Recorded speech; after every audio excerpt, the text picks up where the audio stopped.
Hello mga guys, ito magluluto tayo ngayon ng odong to sa Bisaya mga guys. Namimiss ko na ang odong, kaya ayan, maluto tayo ng odong. Ito ang ating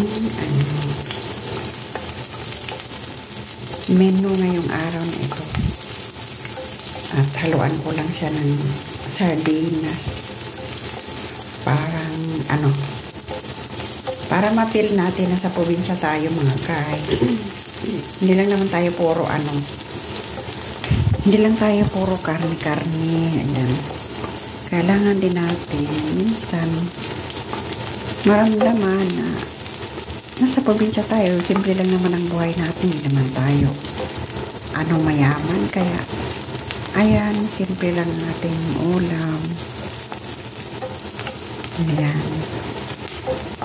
Minsan, napipiling mo gusto mo kumain ng lutong probinsya, kaya ayan. Ayan mga guys.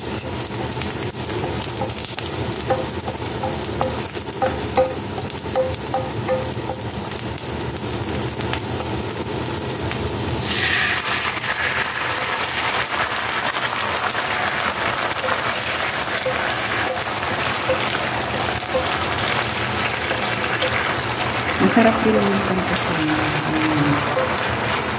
maalala mo na dati alam mo guys, dati napakasarap na itong ulam nito para sa atin ng mga kabataan. Espesyal na ito para sa atin, pero ngayon alam mo kung papansin mo ito ngayon, hindi na papansin ng mga bata ngayon. Kasi puro na lang sila dyan sa mga nakasarap na mga resto kumakain. Kaya ayan, hindi na nila napapansin ang ulam natin dati na espesyal na talaga para sa atin yun.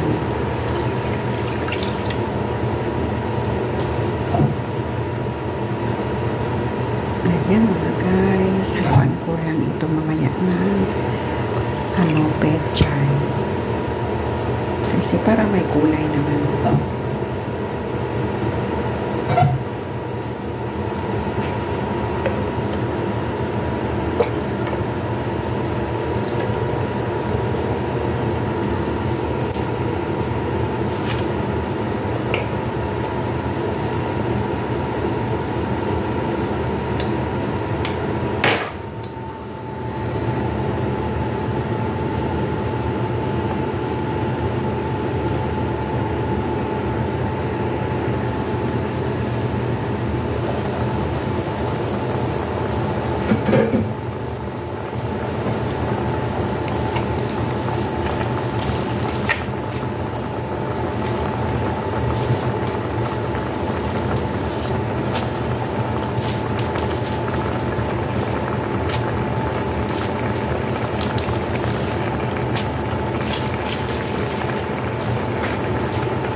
At ito, ilagay ko na ang una ng tangkay ng pechay, kasi medyo matigas yan.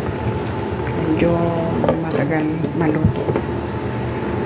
Kaya inuuna ko talaga siya ilagay bago yung dahon.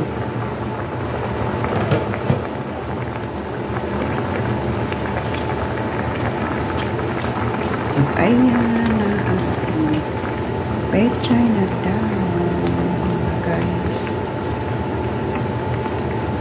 Sinong nakarelate dito sa atin, mga taga-probinsya, yung kilala ang odong? Pero sa mga hindi nakakilala, Okay lang sa kanila kasi hindi naman sila kilala yun. Ang mga taga-probinsya kasi, taga-Visayas at Mindanao, ito talaga ang basic na ano yung parang pinakaulam doon na espesyal kung may mga may mga okasyon, yung okasyon na tinatawag kong okasyon na yung magtatanim ng palay, yung magbubukid. Ito ang madaling naluluto doon. Haluan lang ng sardinas, pais na.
At ayun, luto na ang ating udong na may pechay.